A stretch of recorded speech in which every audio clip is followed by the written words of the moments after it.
Muy bien. Entonces, vamos a platicar sobre insuficiencia mitral.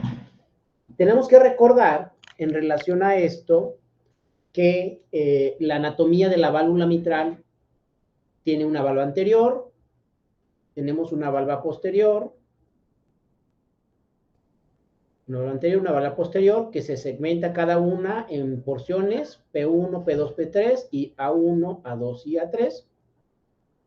Y que la valva anteromedial tiene mayor superficie y mayor movilidad, y es la que tiene una continuidad fibrosa ¿con qué? Con la válvula aórtica. Y que tenemos nuestro aparato subvalvular que está formado por el anillo mitral, las cuerdas tendinosas y sus músculos papilares. Entonces, le vamos a llamar insuficiencia cuando por cualquier causa las valvas de la mitral no coapten al cerrarse, dejando un orificio a través del cual va a regresar un jet regurgitante de sangre del ventrículo hacia mi aurícula. Vamos a dividir la insuficiencia mitral en primaria y secundaria. ¿Cuál es la mitral? La mitral va a incluir todas las etiologías que produzcan una lesión intrínseca de la válvula o de su aparato subvalvular.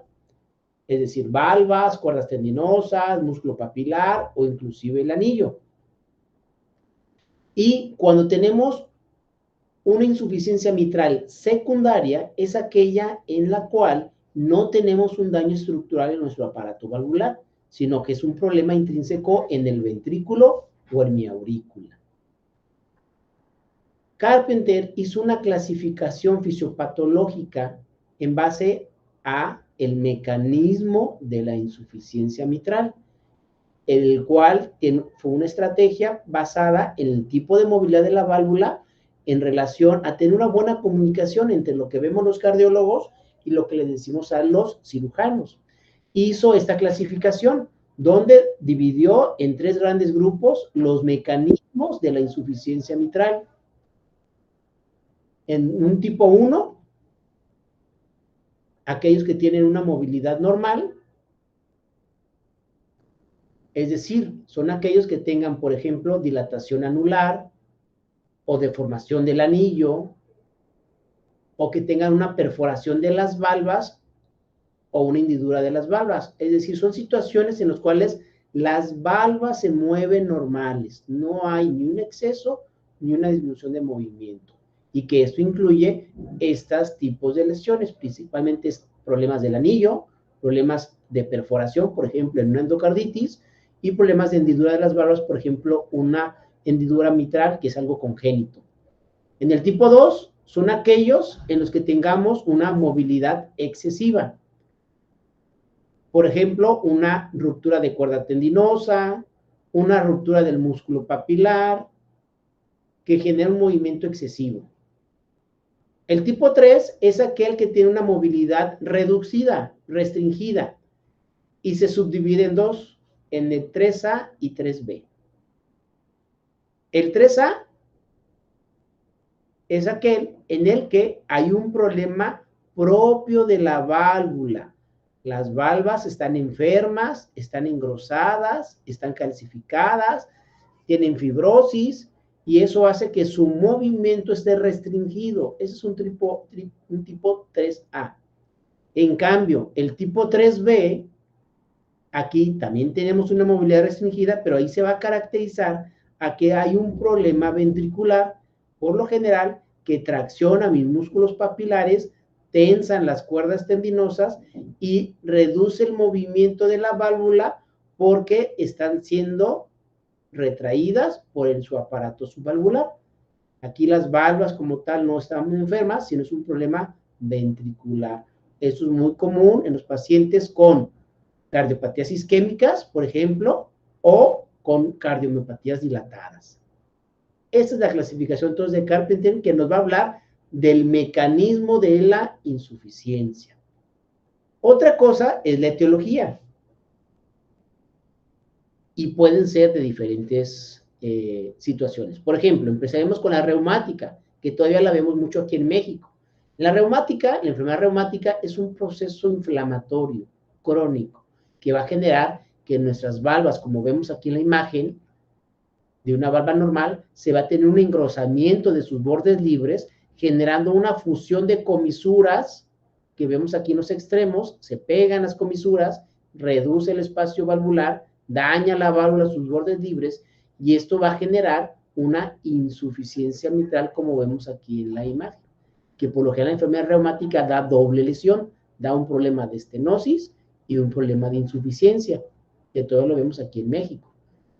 Otro es el prolapso valvular mitral. Aquí el prolapso valvular mitral se refiere a que durante la sístole, de ser una posición normal, como podemos ver en esta imagen, hace un prolapso de alguna de las valvas o de ambas valvas hacia mi aurícula izquierda, como vemos aquí. Vean cómo la valva anterior se prolapsó hacia mi aurícula izquierda, y esto genera un defecto de coaptación de sus bordes libres, por donde puede ir un jet de insuficiencia mitral. Dentro del prolapso valvular está el síndrome de Barlow, que el síndrome de Barlow por lo general está caracterizado por un problema de ambas valvas, tanto de la valva anterior como de la valva posterior, y que va a generar un tejido redundante. Esto es algo congénito, que sí se magnifica con la edad, y que va a generar una insuficiencia mitral, y que característicamente va a tener algo que se llama un chasquido mesosistólico en el ápex, lo vamos a escuchar en el foco mitral, y que da un ritmo de 3 tiempos, es decir, genera un primer sonido, después tenemos un chasquido mesosistólico y después un tercer sonido, que sería nuestro S2.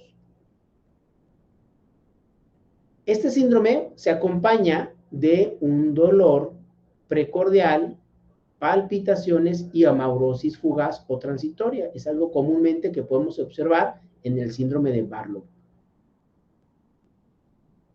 Y aquí vemos la imagen. Vean cómo en esta diapositiva podemos observar cómo tanto la valva anterior como la valva posterior se ve con tejido redundante y genera que se prolapsen hacia mi aurícula, y esto va a generar una insuficiencia mitral. Justamente ese chasquido que estamos hablando se genera porque durante la sístole, en la mesosístole, como están redundantes estas valvas, van a ser prolapsadas hacia la aurícula izquierda, y ese movimiento de su posición normal hacia esto es lo que genera ese sonido que llamamos chasquido, y que por lo general en el prolapso va a estar en una región mesosistólica. Otra etiología es la disfunción del músculo papilar, que se puede generar principalmente por isquemia del músculo papilar ante un paciente con un infarto o con una cardiopatía isquémica. Esto va a generar una retracción del músculo, generando una insuficiencia mitral. También puede ser por una ruptura del músculo papilar, que al igual puede ser de origen isquémico, puede ser por una endocarditis que esté afectando mi músculo papilar, o puede ser también de origen traumático ante un golpe de tórax, generando una insuficiencia mitral aguda. Algo de lo más común en los adultos mayores es la calcificación del anillo mitral, un problema degenerativo que va a afectar la dinámica del cierre, generando una insuficiencia mitral de origen degenerativa. Y la insuficiencia mitral secundaria, que también la podemos llamar como funcional, en la cual la válvula como tal está normofuncionante y por lo general tenemos un problema a nivel ventricular, que dilate el ventrículo, o a nivel auricular, que dilate la aurícula y que pueda afectar a mi anillo. Pero anatómicamente sus valvas, sus cuerdas y sus músculos papilares estarán normales. Y aquí tenemos un esquema de estas etiologías. Vean cómo tenemos en el esquema A una válvula mitral normal con su valva anterior, su valva posterior y sus músculos papilares y sus cuerdas, y cómo en el esquema B tenemos una valvulopatía reumática, donde tenemos un engrosamiento del aparato subvalvular, de las valvas, y esto va a generar fusión de comisuras, un defecto de coaptación central con una insuficiencia mitral. Aquí tenemos en el esquema C un prolapso, que nos están ejemplificando que hay un prolapso de la válvula mitral en sístole hacia mi cavidad auricular. En el esquema D tenemos un paciente con una disfunción del músculo papilar por isquemia, que puede generar dos cosas. Puede retraerse el músculo generando un defecto de coaptación, o puede inclusive generar un prolapso cuando la afectación es mayor, ¿sí? Y una ruptura de cuerda tendinosa o de músculo papilar, en este caso es una cuerda tendinosa rota, que puede ser generada, dijimos, por algo traumático, puede ser asociado a algo isquémico o también a algo infeccioso como una endocarditis. Y cada vez vemos que hay una reducción de la fiebre reumática en países industrializados y por eso cada vez estamos viendo más causas degenerativas como etiología de la insuficiencia mitral a diferencia de años previos. Dentro de la fisiopatología de la insuficiencia mitral tenemos dos cosas, que la sobrecarga del volumen de la aurícula izquierda generada por el llenado normal que viene de las venas pulmonares y que se agrega el volumen que se regurgita del ventrículo izquierdo hacia mi aurícula izquierda va a generar una sobrecarga de volumen y esta sobrecarga de volumen va a llevar a una dilatación de la aurícula izquierda. Entonces, esta dilatación de la aurícula izquierda por incremento de volúmenes va a generar que el ventrículo izquierdo reciba aún más volumen y mi ventrículo izquierdo estará ante una sobrecarga diastólica del ventrículo izquierdo. Esta sobrecarga diastólica del ventrículo izquierdo debería de generar que incrementara el estrés parietal y que de manera fisiológica hiciera una hipertrofia compensatoria. Eso sería lo que por lógica podríamos esperar. Pero tenemos que tener en mente que el ventrículo izquierdo en este contexto va a tener dos vías de vaciado. La normal, la que se vacía el ventrículo izquierdo hacia la aorta, pero también va a tener un vaciado retrógrado a través de la insuficiencia mitral que tiene el paciente hacia la aurícula izquierda. Quiere decir que estos pacientes no están sometidos a un estrés parietal importante porque aunque tiene mucho volumen ese ventrículo, tiene dos vías de escape y esto va a generar que no se aplique la ley de Laplace porque no está con un estrés parietal, entonces no se hipertrofia y eso va a generar que no tengamos una adaptación de ese ventrículo izquierdo para soportar esos volúmenes. Entonces, ante un ventrículo izquierdo que se dilata por la sobrecarga de volumen y que no se hipertrofia porque no tiene esa tensión de pared, va a generar que tengamos una pérdida de la relación entre la masa del ventrículo izquierdo con el volumen que tiene el paciente que está manejando y el grosor que tiene ese ventrículo. Eso hace que nuestros pacientes tengan una hipertrofia inadecuada, que sí, nosotros en los estudios nos van a reportar una fracción de eyección del ventrículo izquierdo normal, pero esta fracción del ventrículo izquierdo es una fracción de eyección que está supravalorada y que realmente el ventrículo izquierdo está teniendo una disfunción que no se está midiendo por los métodos tradicionales porque realmente la fracción de eyección debería de ejemplificarnos la capacidad de ese ventrículo de expulsar la sangre hacia la aorta. Pero en este contexto tenemos que el ventrículo izquierdo tiene dos vías de escape, hacia la aorta y hacia la aurícula izquierda de manera retrógrada. Entonces, esta fracción de eyección que nos reportan los estudios cuando pedimos en insuficiencia mitral, realmente estamos ante una fracción de eyección supravalorada. Es decir, si nos dicen que tiene una fracción de eyección que lo normal es por arriba de los 52 en hombres o 54 en mujeres, aún así ya estaríamos hablando de una disfunción sistólica en este contexto. Entonces, este estiramiento diastólico excesivo va a dañarnos la fibra miocárdica y esto va a generar una falla contráctil, lo que va a dar un incremento del volumen sistólico, por lo que nosotros solo en las etapas muy tardías de la evolución de la insuficiencia mitral vamos a encontrarnos con disminución de la fracción de eyección. Es decir, en la insuficiencia mitral, la fracción de eyección no es un mecanismo adecuado para evaluar la evolución de la insuficiencia, ya que cuando encontremos una disminución de la misma, nos dice que estamos en un estadio muy avanzado de la enfermedad. Eso en una insuficiencia mitral crónica. Ahora, ¿qué pasa en una insuficiencia mitral aguda? Una insuficiencia mitral aguda es mal tolerada. ¿Y por qué? Porque tiene un aumento brusco del volumen en la aurícula, porque esa aurícula no tuvo tiempo de generar una adaptación e incrementar sus dimensiones. Entonces, ese volumen que incrementa bruscamente en la aurícula izquierda va a generar un incremento de presión en la misma, y ese incremento de presión va a ser trasladado hacia las venas pulmonares, y esas venas pulmonares hacia el pulmón, hacia los capilares, generándonos un edema agudo pulmonar, que es la característica de los pacientes con insuficiencia mitral aguda, lleguen con edema agudo pulmonar. Entonces, en insuficiencia mitral crónica, ¿cuál es nuestro cuadro clínico que vamos a ver? Vamos a ver en las etapas iniciales, el paciente va a estar asintomático por la fisiopatología que ya dijimos, que se va a adaptar el ventrículo izquierdo y va a compensar ese exceso de volumen, que a la larga nos va a dar más problemas, como ya vimos.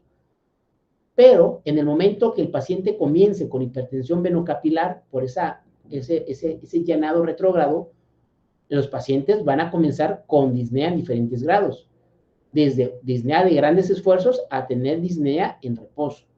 Por lo que entonces nosotros, cuando tengamos insuficiencia cardíaca franca, estamos hablando que estamos ante fases muy avanzadas de este padecimiento.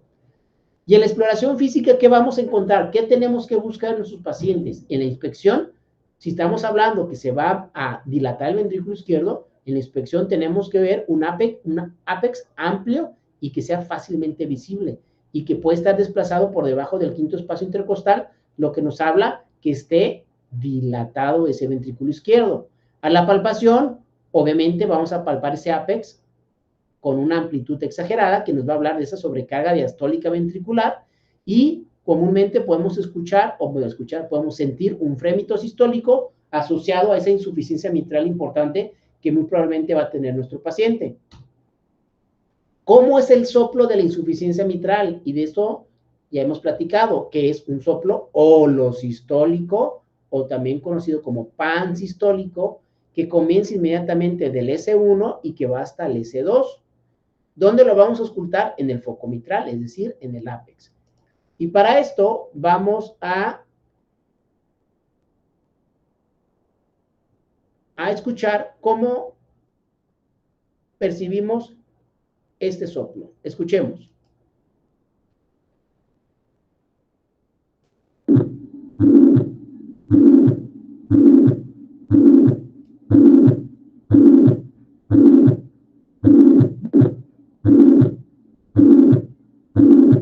Fíjense con esta imagen que tenemos a la izquierda, con el corazoncito. Vean cómo está el primer sonido, después que genera un soplo holosistólico, y después viene el S2.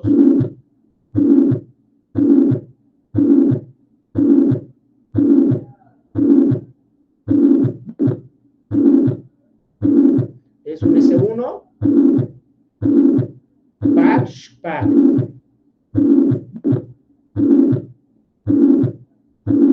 ¿Dónde lo vamos a auscultar? En el ápex. Correcto.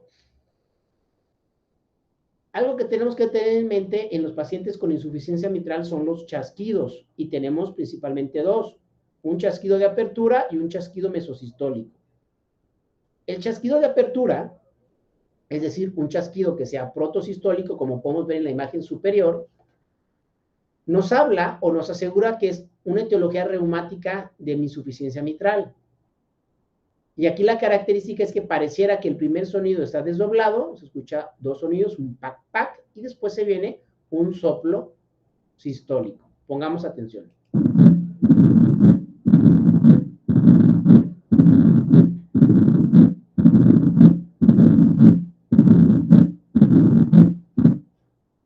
Se escucha un desdoblamiento, un tutum, tutum, tutum, y después un soplo.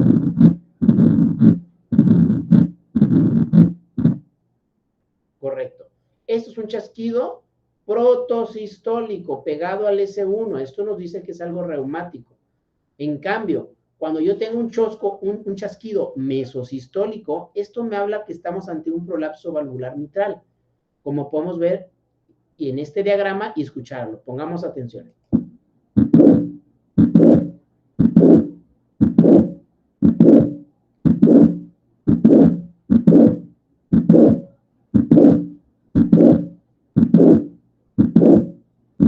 Vean cómo a la mitad de la sístole se escucha un clic y posterior a ese clic en el soplo.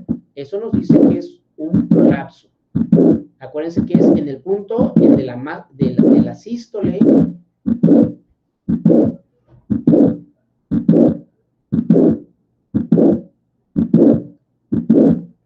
cuando hay más tensión, a la mitad, y genera que esa válvula, como tiene tejido redundante, caiga hacia la aurícula, suene el clic y se genere la insuficiencia y la podemos auscultar.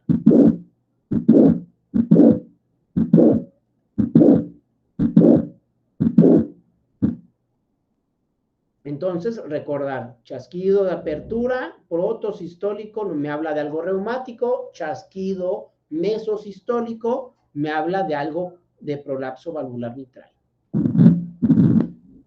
Bien, en relación al soplo, entonces tenemos que ver nosotros la duración, la intensidad, la localización y la irradiación, ya que esto me puede hablar a si alguna estructura específica del aparato subvalvular está afectado. Entonces, teniendo esto en mente, cuando se afecta la válvula, específicamente la posterior, ya sea por un prolapso o una ruptura, nuestro soplo, que ya vamos a auscultar en el ápex con las características que ya dijimos, este se va a irradiar hacia la base del corazón, es decir, hacia el esternón, es decir, para esternal alto, y que puede llegarse a confundir con estenosis aórtica, porque la estenosis aórtica es un soplo también sistólico, solo que este lo vamos a escuchar en la base del corazón, que es hacia donde se puede irradiar el soplo de insuficiencia mitral, secundario una afectación de la valva posterior. Hay que tener en mente que el soplo de estenosis aórtica es un soplo más eyectivo, más romboidal, como en diamante, y que el soplo de la estenosis aórtica se va a irradiar hacia las carótidas. En cambio, el soplo de una insuficiencia mitral con afectación de la valva posterior que se irradia hacia la base del corazón, este no va a tener esa característica de ser eyectivo, es decir, romboidal, y tampoco se irá hacia las carótidas. En cambio, cuando se afecta la valva anterior, este soplo por lo general es un soplo muy fuerte y se va a irradiar hacia mi axila izquierda, que es algo que vemos más frecuentemente. Un soplo a nivel del ápex o lo sistólico que se irradia hacia la axila. En relación al grado, hay ciertos detalles que nos pueden ir orientando. Por ejemplo, si yo ausculto un soplo en el foco mitral o lo sistólico y aparte yo le percibo el tril a la hora de mi palpación, eso me asegura con una buena especificidad que esa insuficiencia será un grado 4 y que será severa. Aunque lo más frecuente que las insuficiencias mitrales, ¿sí? Grado 1 o grado 2, a veces es difícil escucharlas. Y sí se ha visto que las insuficiencias mitrales de origen primario sí se relacionan más con la severidad del soplo. Es decir, si yo tengo un daño primario de la válvula y yo escucho fuerte el soplo, sí correlaciona con una insuficiencia mitral severa. Si lo escucho pequeño, probablemente sea algo leve. En cambio, cuando es una causa secundaria, ya dijimos, un problema de la aurícula, un problema del ventrículo, aquí probablemente esa relación de que si yo lo ausculto fuerte sea algo severo, no se aplique tanto. Otros detalles que nos pueden orientar a la severidad es, si yo ausculto un tercer ruido, eso me puede orientar a que es algo moderado. Por ejemplo, veamos en esta gráfica, en el cual tenemos un S1, tenemos nuestro soplo pansistólico o lo sistólico, un S2, y vamos a ver cómo aquí va a aparecer un tercer ruido, que ese me va a orientar a que es algo por lo menos moderado. Este tercer ruido nos habla, acuérdense, que ese ventrículo izquierdo está sufriendo, que es algo, ya datos de afectación aguda. Escuchemos y veamos el diagrama.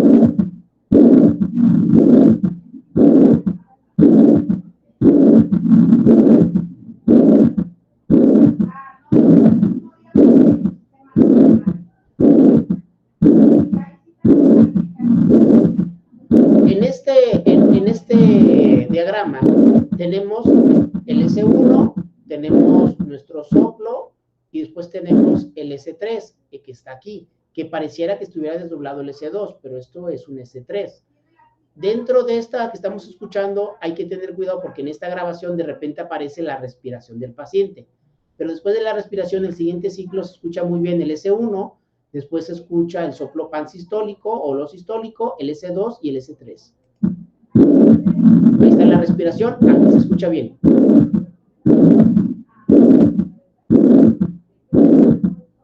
Entonces, la presencia de un tercer ruido me asegura un carácter por lo menos de moderado de mi insuficiencia mitral. En cambio, si yo aparte del tercer ruido que ya auscultamos, también capto un soplo, un sonido de hiperflujo, ese me dice que probablemente este sea algo hemodinámicamente importante y a lo mejor no está hablando de algo severo. Es decir, tengamos un S1, el soplo de lo sistólico, un S2, un tercer ruido, y después del tercer ruido que escuchemos un soplo diastólico pequeño, eso me habla de que es algo hemodinámicamente importante. ¿Y esto cómo lo podemos analizar? A la hora de tener tanto flujo que se regresa de mi ventrículo hacia mi aurícula, la aurícula tiene tanto volumen que se lo regresa al ventrículo izquierdo, pero es tanto el volumen que tiene que pasar por un anillo mitral y que ese anillo mitral no está diseñado para que pase tanto volumen de sangre.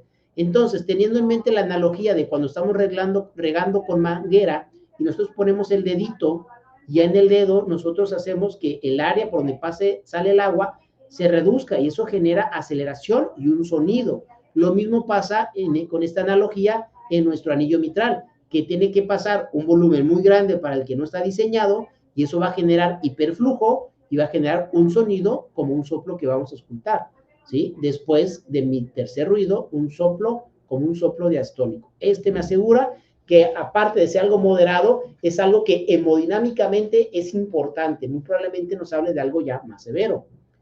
Y otra cosa también interesante es que dentro de la exploración en un paciente con insuficiencia mitral, hay que revisar muy bien a nivel pulmonar, es decir, en el segundo ruido paraesternal izquierdo alto. ¿Por qué? Para buscar datos de un reforzamiento del segundo ruido. Si yo en un paciente en este contexto detecto un reforzamiento del segundo ruido, me está hablando de que este paciente ya está teniendo hipertensión pulmonar.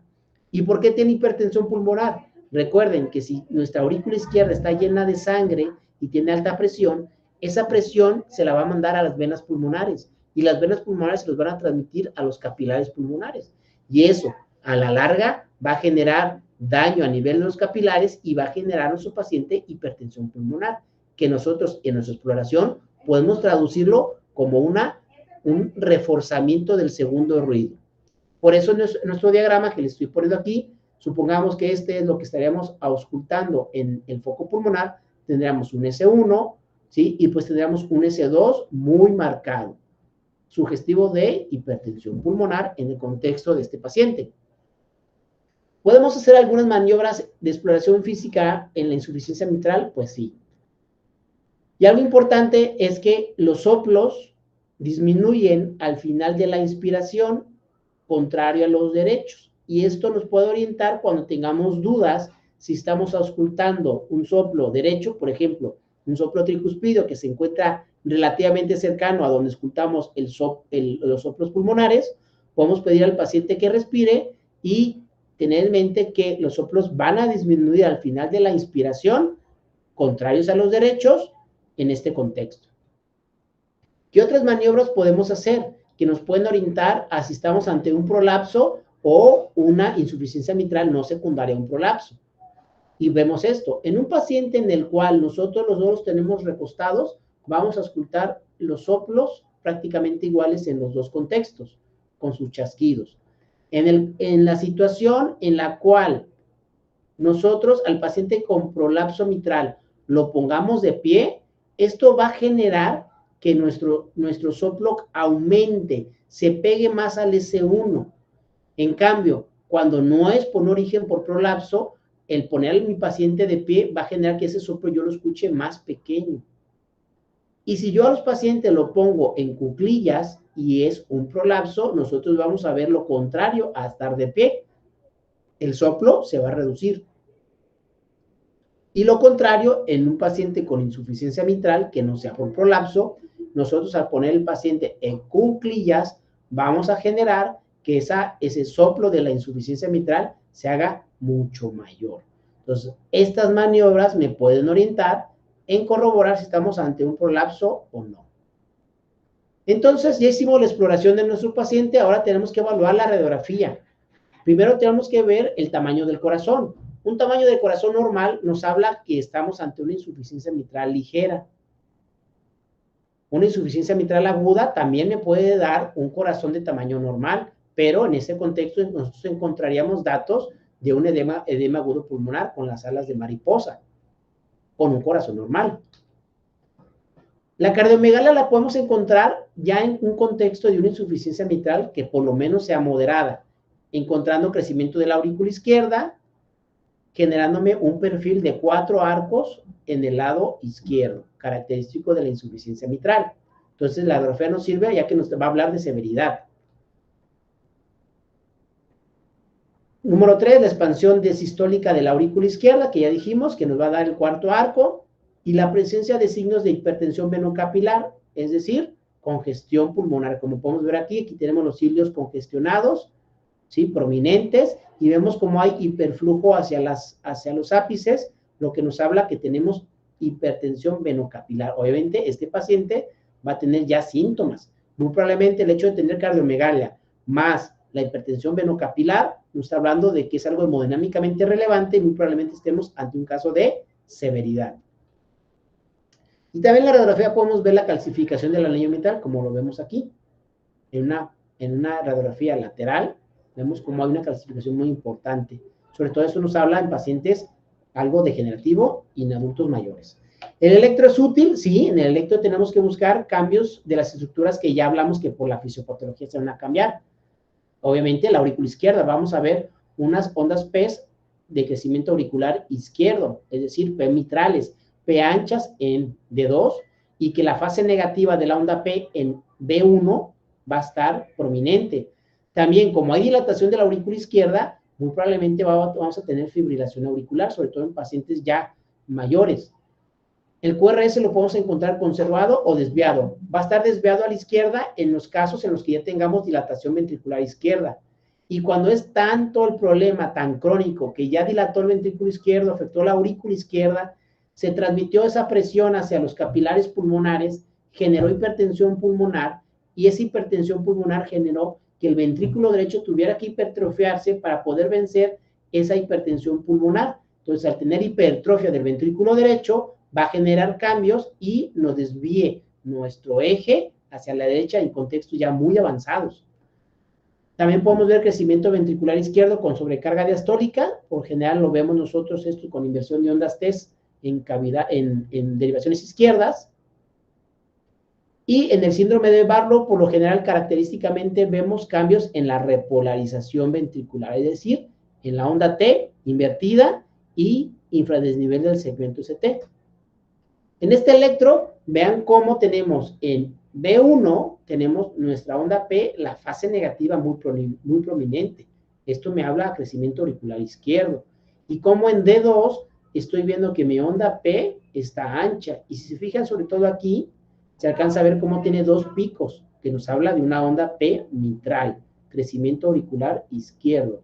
Y si se fijan también en esta proyección, algo interesante es que vean cómo está D1. D1 está negativo. Esto me habla que mi eje en automático está apuntando a la derecha. Y si yo lo correlaciono con ABF, que lo veo acá, ABF está positivo. Entonces me dice que nuestro eje está hacia abajo y hacia la derecha. Entonces, muy probablemente este paciente ya esté en una fase muy avanzada, en el cual estamos viendo crecimiento de las cavidades izquierdas y ya estamos teniendo ya afectación del lado derecho por desviación del eje hacia ese lado. Y si curiosamente vemos D2, vean cómo no solo está mellado y está ancho, sino que también la onda P está alta, que esto nos habla de crecimiento auricular derecho. O sea, aquí tenemos datos de crecimiento biauricular. Muy probablemente ante un paciente con insuficiencia mitral muy avanzada, muy crónica, que ya está afectando las cavidades derechas. Y vean cómo en el síndrome de Barlow tenemos trastornos de la repolarización. ¿Dónde lo vemos aquí? Lo vemos en B4, con la onda T invertida, en B5 y en B6. El segmento ST también se ve ligeramente infradesnivelado, y en cara inferior, en D2, D3 y ABF, se ve más francamente la inversión de la onda T y el infradesnivel del ST. Ante un paciente que tiene un soplo con chasquido mesosistólico, y con un soplo mesotelesistólico y que cambia con las maniobras que ya platicamos y que tenemos estos cambios de repolarización, muy probablemente estemos ante un caso de un síndrome de Barlow, que es algo que tenemos un tejido valvular mitral enfermo de manera congénita y que es redundante. El ecocardiograma es importantísimo en este contexto, ya que nos va a permitir determinar la severidad, si es un problema leve o moderado o severo, por diferentes medidas que hacemos nosotros en ecocardiografía. Medimos el ancho, el área y los volúmenes para poder determinar su severidad. También el ecocardiograma nos sirve para evaluar la etiología. Vean esta imagen, es un eco transtorácico, es una vista paresternal de eje largo, donde podemos ver que la válvula mitral está enferma. Vemos cómo tiene una apertura como endomo. Vean cómo las regiones distales de las válvulas están engrosadas y vean cómo tiene una apertura como endomo. Esto me garantiza que este problema va a ser de origen reumático. A la hora de poner el Doppler color, nosotros podemos ver cómo esto está generando un jet de insuficiencia con colores azul turquesa en esta zona que estoy señalando, que nos habla de un problema de origen, ¿sí?, reumático con una insuficiencia mitral. En esta otra vista, vean cómo la válvula mitral tiene como zonas deshilachadas, tiene zonas de vegetación, tanto en la válvula mitral como en la válvula aórtica. En este contexto tenemos una insuficiencia mitral por una endocarditis que está generando, vean, dos cosas: una perforación de la valva anterior de la mitral, que esto sería un mecanismo 1 de la clasificación de Carpenter, de los mecanismos de la insuficiencia, pero también tenemos un jet que viene a través del punto de coaptación, que se genera por la dilatación del ventrículo izquierdo, de manera con una causa secundaria que jala su aparato subvalvular y que no deja que cierren bien las valvas, en el contexto de una insuficiencia mitral, ¿sí?, de un origen mixto. Tiene una perforación y tiene una dilatación del ventrículo izquierdo que está generando un defecto de coaptación. Vean cómo un solo paciente puede tener diferentes mecanismos de la insuficiencia mitral. También podemos ver un prolapso, como vemos aquí. Aquí es un eco transesofágico, por eso vemos el ventrículo abajo, la aurícula izquierda, y vean cómo las valvas que vemos aquí estamos viendo P1, A2 y P3, estamos viendo cómo el área de A2 tiene un prolapso, cómo se cae hacia la aurícula izquierda, y cuando ponemos el Doppler color vemos cómo por ahí se va la insuficiencia mitral severa en este paciente, secundario a un prolapso valvular. Y aquí tenemos el caso de un síndrome de Barlow. Vean cómo en esta vista apical de 3 cámaras en un eco transtorácico, observen esta válvula mitral, cómo se ve. Vean cómo la valva anterior y la valva posterior parecen que se vencen, que se hunden hacia la aurícula izquierda, y esto se genera porque este tejido valvular está anómalo de manera congénita, está redundante, está crecido, engrosado, y esto genera que las dos valvas, tanto la anterior como la posterior, caiga hacia la aurícula izquierda, genera un defecto de coaptación central y aparezca esta insuficiencia mitral que estamos viendo de manera central en esta imagen. También podemos ver causas de origen secundario, por ejemplo, en este caso, que es una miocardiopatía dilatada, o una cardiopatía hipertensiva en fase dilatada, como el ventrículo izquierdo tracciona sus cuerdas, sus músculos papilares, y hace que las valvas no puedan coaptar adecuadamente y genera una insuficiencia mitral. Aquí tenemos otro ejemplo de un paciente con una valvulopatía degenerativa. Vean cómo la válvula mitral, que es lo que estoy indicando, está engrosada, está hiperrefringente. Esto me habla de un problema de calcificación en un paciente añoso, que genera una insuficiencia mitral severa, que fíjense cómo este jet de color turquesa se va hasta el techo de la aurícula como un criterio de severidad. Entonces ya también tenemos nuestro ecocardiograma, donde ya podemos delimitar el mecanismo de la insuficiencia, la etiología de la insuficiencia y la severidad de la insuficiencia. Y ahora el siguiente paso es un cateterismo. El cateterismo nos sirve principalmente como clase de indicación 1, es detectar enfermedad coronaria, ¿sí?, añadida a la valvulopatía de mi paciente, ya que si mi paciente va a ser sometido a algo quirúrgico, voy a reemplazar la válvula mitral, es importante delimitar si el paciente tiene aparte una afectación coronaria y en el mismo momento en el que se haga la cirugía corregir eso. Otra indicación es corroborar las presiones a nivel pulmonar, a nivel de la aurícula izquierda, y corroborar lo que nos indica el eco en relación a severidad y afectación hemodinámica.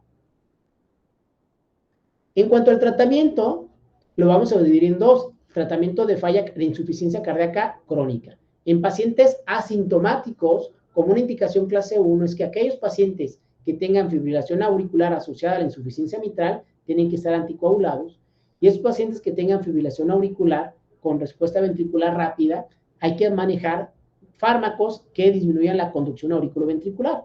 Por ejemplo, en este caso, los betabloqueadores.